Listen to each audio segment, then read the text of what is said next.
J'ai grandi dans un quartier, donc retour au quartier. Et là, c'est le monde qui tombe sur toi, quoi, parce qu'il n'y a plus de foot pendant 2 ans. Tu te fais soigner comme monsieur tout le monde et j'ai jamais guéri de cette blessure. Donc ça fait un buzz. Ça fait un buzz, ce front kick sur Inox. Comment je l'ai géré? Dieu merci que je t'ai dit, moi je suis pas trop réseau, je poste, je me déconnecte. Mais j'ai reçu une grosse vague de haine, beaucoup d'insultes.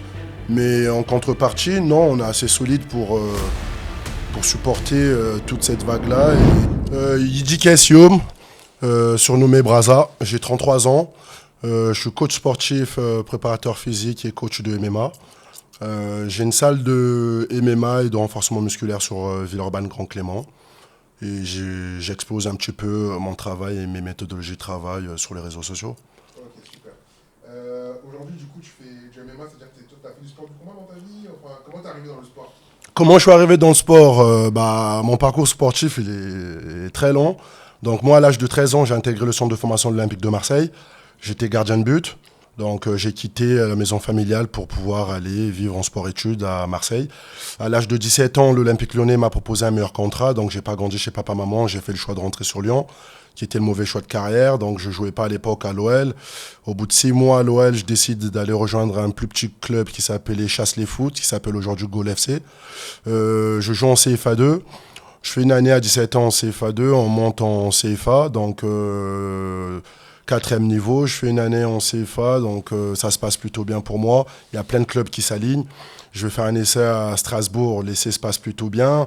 Ils veulent me proposer un contrat pro, mais après on apprend que Strasbourg, ça devient un club amateur. Les investisseurs, ils lâchent le club il tombe en national. Je vais faire un autre essai à Le Mans, ça se passe plutôt pas mal. Didier Ovono, qui était le gardien titulaire, devait partir au PSG. 48 heures plus tard, on apprend que le PSG vient de se faire acheter par les Qataris, donc le PSG n'a plus besoin de Didier Ovono. Didier Ovono reste à Le Mans, donc Le Mans n'a plus besoin de me faire signer.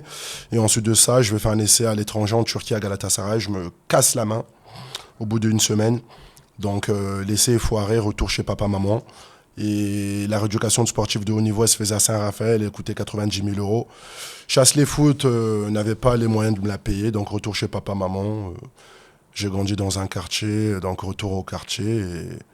Et là, c'est le monde qui tombe sur toi, quoi, parce qu'il n'y a plus de foot pendant 2 ans. Tu te fais soigner comme monsieur tout le monde et j'ai jamais guéri de cette blessure. Donc, à l'âge de 19 ans, je me posais des questions, qu'est-ce que je veux faire de ma vie? J'avais de la chance, j'avais une licence TAPS, donc ce qui me permettait de pouvoir travailler dans le milieu du sport.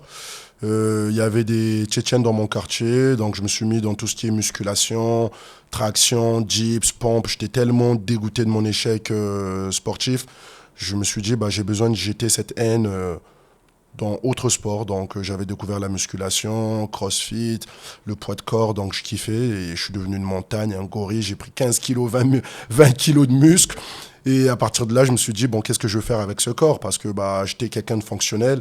Et à partir de ce moment-là, je me suis dit, j'ai pas envie d'être un bodybuilder, je suis pas un crossfitter vraiment au level. Je me suis dit, qu'est-ce que je veux faire de ce corps? Et pour moi, c'était naturel. J'ai suivi les Tchétchènes qu'il y avait dans mon quartier. Et c'est à partir de là que j'ai rejoint le Lyon MMA Center à l'époque. Donc, naturellement, à l'âge de 24 ans, j'ai rejoint le MMA, ça m'a plu. J'ai commencé à en faire au début en loisir. Après, j'ai fait un combat en amateur que j'ai gagné. Après, ça commence à aller très vite. On commence à me proposer des combats en pro, alors que ça fait 6 mois que je faisais ça. J'ai dit, on va calmer un peu la sauce, là. Ça fait 6 mois que je découvre ce sport. Tu veux déjà me mettre en pro? Je sors d'un échec sportif déjà. Je me suis dit, est-ce que je vais encore me lancer sur un cursus encore sportif ou je vais assurer mes arrières? Et l'idée, c'était d'assurer mes arrières. Donc, je retourne encore à l'école pour me professionnaliser encore un peu plus dans le domaine du sport. Je suis allé passer 2 brevets d'État. Un qui me permet d'encadrer les jeunes, les personnes en situation de handicap, travailler avec plusieurs tranches d'âge, que ce soit les enfants, les ados et les adultes. Et je suis allé passer un autre BPGEPS qui me permet de faire tout ce qui est haltérophilie, musculation. Et une fois ces diplômes en poche, pour moi, c'était naturel d'ouvrir ma micro-société pour pouvoir proposer du coaching personnalisé, du coaching en salle, jusqu'à l'aboutissement. J'ai racheté la salle où j'étais venu.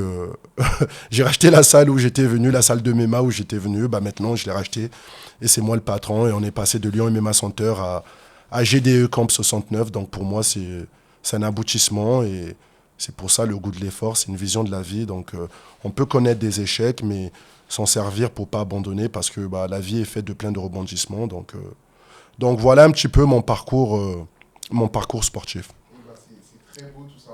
Merci beaucoup déjà pour ce partage. Et il y a un petit truc de particulier dans ce que tu fais quand même, c'est que tu es un peu dans l'extrême, si je peux dire. Enfin, raconte-nous un petit peu, pour dire pourquoi c'est extrême, Ouais. et c'est quoi l'objectif? Bah, l'objectif, bah, moi, sur mon cursus en fait sportif, quand j'avais 13 ans, pour l'anecdote, je venais d'arriver à Marseille et en termes de préparation physique, à 13 ans, on nous faisait courir des 12 bornes. Moi, j'avais jamais connu ça, donc la première préparation, j'en pouvais plus. Je me disais, mais il va me tuer, le gars. Mais il va me tuer, mais qu'est-ce qu'il fait? Dans ma tête, je l'ai insulté, le préparateur physique. J'étais derrière, je vomissais, mais j'étais pas habitué à travailler comme ça. Donc pour moi, bah, en tant que coach, bah, quand j'ai des personnes qui me contactent, qui ont envie d'atteindre un objectif, bah, j'ai cet acharnement-là sur le travail, bien évidemment, tout en gardant l'intégrité physique de la personne. Le but, c'est pas de le blesser, mais on n'a rien sans rien. Donc pour moi, je préfère tout de suite annoncer la couleur que le sport, c'est dur.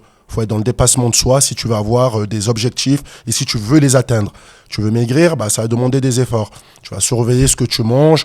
En termes sportifs, bah, faudra envoyer sur l'endurance, faudra envoyer sur le renforcement musculaire et peut-être tu auras les chances d'avoir un résultat. Donc cet acharnement-là, cette méthodologie que j'ai de coacher, de mettre beaucoup d'énergie, bah, je m'identifie beaucoup aussi aux Américains. Aux Américains, ce flow, donc d'être dans le show et donner envie à la personne de let's go, quoi, toujours aller de l'avant. Ok, ouais, ça c'est bien. Ok, je vois. Donc c'est vraiment une philosophie de se dire on se dépasse pour atteindre nos objectifs. C'est ça. Et c'est quelque chose que tu appliques à toi-même. C'est quelque chose que j'applique à moi-même. Donc regarde, je viens de te raconter mon parcours. Je suis un acharné de travail. J'y crois et quand je me mets un objectif dans la tête, je me donne tous les moyens, corps et âme. J'irai chercher l'objectif. S'il n'y a que comme ça qu'on peut réussir. Donc pour moi, c'est le travail. Le travail, il paye. Et aujourd'hui, comment tu gères parce que tu es quand même une personnalité publique, aujourd'hui, il faut le dire. Comment tu gères ça au quotidien, cette personnalité publique? Est-ce que ça rentre en concurrence avec ton métier principal? Voilà, comment tu le vis? Bah, au début, c'était pas voulu de devenir une personne publique. Moi, personnellement, je voulais juste exploser mes méthodologies de travailler, ma petite lifestyle, comment je fais mon sport, etc. Et au jour d'aujourd'hui, bah, en étant coach, les réseaux sociaux ont pris une grosse importance dans la vie de tous les jours. Donc, tu es obligé de promouvoir ce que tu fais. J'ai voulu promouvoir ce que je fais, ça a marché, ça a buzzé. Et sauf que maintenant, bah, ce côté influenceur sportif, bah, ça vient un peu concurrencer mon réel métier de coach. Parce qu'au jour d'aujourd'hui, je me retrouve avec des partenariats, je bouge beaucoup sur Paris, à gauche, à droite. Donc, comment je le vis? Bah, je le vis bien parce que bah, je me sers des réseaux à bon escient. Donc, je poste et je me déconnecte après. Je regarde pas trop ce qui se passe dans les commentaires ou les critiques des gens parce qu'au jour d'aujourd'hui, les gens ils sont pas bienveillants. Donc, moi, je poste et le reste, je me déconnecte un peu, tu vois, parce que je suis pas très réseaux sociaux, même si j'ai créé un personnage autour de moi, au jour d'aujourd'hui, qui est très public. Donc, j'essaie de gérer, mais je prête pas trop attention à ça. J'essaie de les utiliser à bon escient. Ok. Alors moi j'ai une question, je pense que c'est la question que beaucoup de gens se posent. Quand j'ai vu tes vidéos, je me suis dit, est-ce qu'il est vraiment comme ça dans la vraie vie? Est-ce qu'il est vraiment... Est-ce que tu peux répondre à cette question? Dans la vraie vie, ouais, je suis quelqu'un d'un peu foufou. J'aime bien rigoler, donc je suis un peu foufou, j'aime bien rigoler, mais dans la vraie vie, ouais, je suis vraiment comme ça, c'est pas un personnage. Pour beaucoup de personnes qui me croisent au parc de Paris, quand je m'entraîne, je suis dans ma bulle. Ça peut m'arriver d'un coup, je suis en train de crier parce que pour me donner de la motivation, quoi.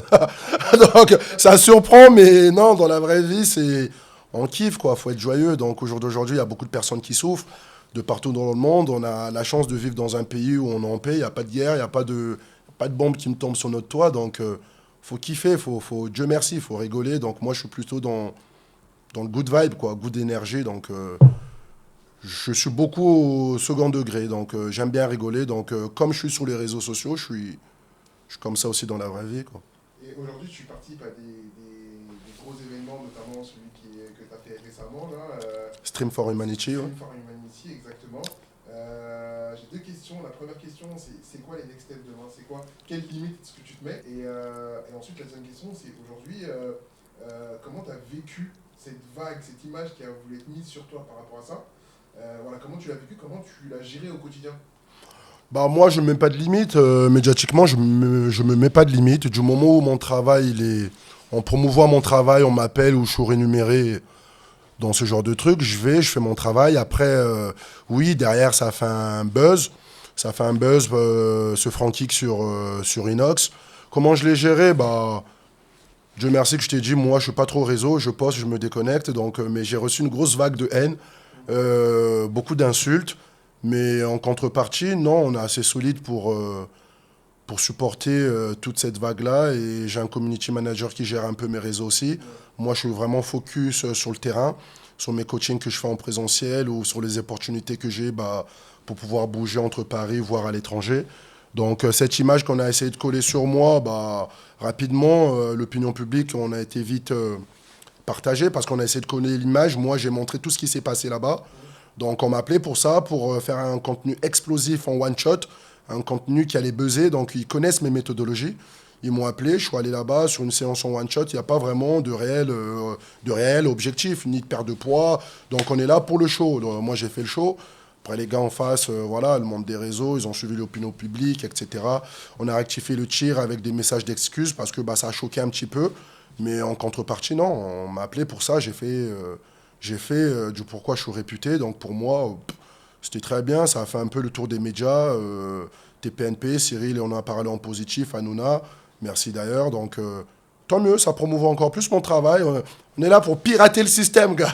Donc, si c'est le seul moyen de s'exprimer, et Dieu merci, on va pas dire non. Donc, non, on se donne pas de limite. Le goût de l'effort voyage très bien et ça va continuer à voyager par la grâce de Dieu pour que ça puisse continuer. C'est très bien. C'est très bien. Et juste pour préciser, vous avez une conversation en off avec Inotax par rapport à ça, si je ne me trompe pas.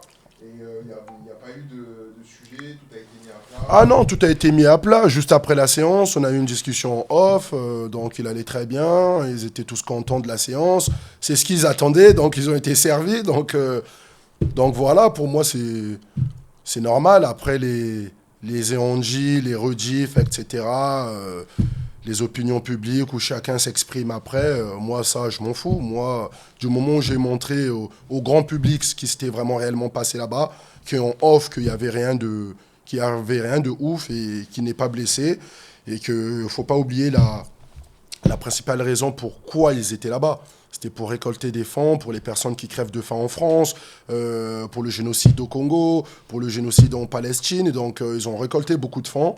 Et ce buzz-là, ça les a bien aidés aussi. Donc, tout le monde était gagnant. Donc, après, le reste, ce qui se dit sur Internet, c'est pour envoluminer les choses, entre guillemets. Mais sinon, non, Inox, il est passé à autre chose.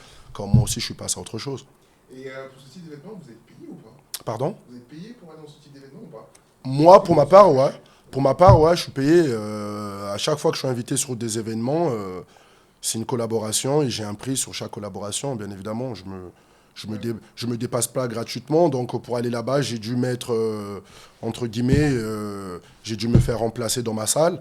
Je trouvais quelqu'un qui allait me remplacer pour pouvoir coacher le groupe d'adultes qui restait, quoi. Donc, du moment où je laisse mon vrai travail de coach en présentiel avec des personnes qui m'attendent dans mon salle pour venir faire le show dans ton événement, pardon, la moindre des choses, oui, c'est contre rémunération. Sinon, on ne bouge pas.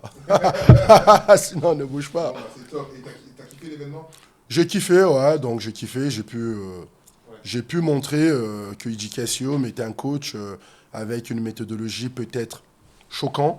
Mais là, c'était du one-shot. Toutes les personnes qui me connaissent sur Lyon, toutes les personnes que j'ai pu coacher, ils savent que dès que tu viens avec un réel objectif, je vais tout faire pour qu'on puisse l'atteindre. Et cette image-là qu'ils ont les gens sur les réseaux sociaux, qui va nous mettre des coups de pneus, non, non, non, non. Les coups de pneus sont destinés aux personnes qui ont des problématiques. Par exemple, j'ai des difficultés à recevoir un coup, je joue au foot, je suis plutôt craintif sur les contacts, je veux faire du MMA, mais j'ai peur de recevoir un coup. À ce moment-là, oui, on va peut-être adapter cette méthodologie-là, mais si tu viens avec une thématique de perte de poids, je ne vois pas l'intérêt de te frapper avec un pneu. Si tu viens pour prendre une prise de masse, pour prendre du poids, je ne vois pas l'intérêt de te frapper avec un pneu. Donc les coups de pneu, c'est destiné aux gens qui font les sports de contact et qui ont une problématique avec l'appréhension des coups. Donc il ne faut pas tout mélanger, il ne faut pas écouter tout ce qui se passe sur les réseaux. Donc cette image-là, on en joue, c'est pour faire le show. Mais sinon, non, toutes mes séances ne consistent pas à vous taper dessus avec un pneu. Sinon, excusez-moi du terme, il faudra vraiment être con pour prendre une séance pendant 1 heure, on te tape dessus avec un pneu. Je vois pas l'intérêt. En tout cas, merci beaucoup. Je trouve que c'est bien d'avoir clarifié un petit peu ce que tu faisais. Yes. Juste pour terminer en conclusion, si je devais donner 3 raisons aux gens de venir te voir Ouais. pour une séance de coaching. 3 raisons pour moi, 3 raisons pour que tu viennes me voir afin que je te coach. Déjà, motivation. Je vais donner beaucoup de motivation parce que afin d'atteindre son objectif, la courbe, elle est comme ça. Un jour, tu vas être motivé. Un jour, tu n'es pas motivé. Un bon coach, normalement, il doit toujours donner de la motivation à ses futurs adhérents. Je suis une source de motivation moi-même, donc tout ce que je mets en valeur, je l'applique à moi-même. Donc, tu auras de la motivation, il y aura de la discipline. Quand tu baisseras les bras, moi, je serai là. Et surtout, au bout, tu auras tes résultats que tu souhaites. Parce que je ne compte pas te lâcher, on fait équipe et on arrive au bout de ton souhait, de ton objectif. Donc, voilà les 3 raisons pour venir voir M. Education afin de vous mettre dans un goût de l'effort. Super. En tout cas, merci beaucoup pour ce temps accordé. Merci à vous. Au plaisir peut-être de se retrouver la prochaine fois. Au plaisir de vous retrouver. En tout cas, grosse force à vous. On est ensemble. Le goût de l'effort continue. Ça bouge pas. Zonguissa, on est en force.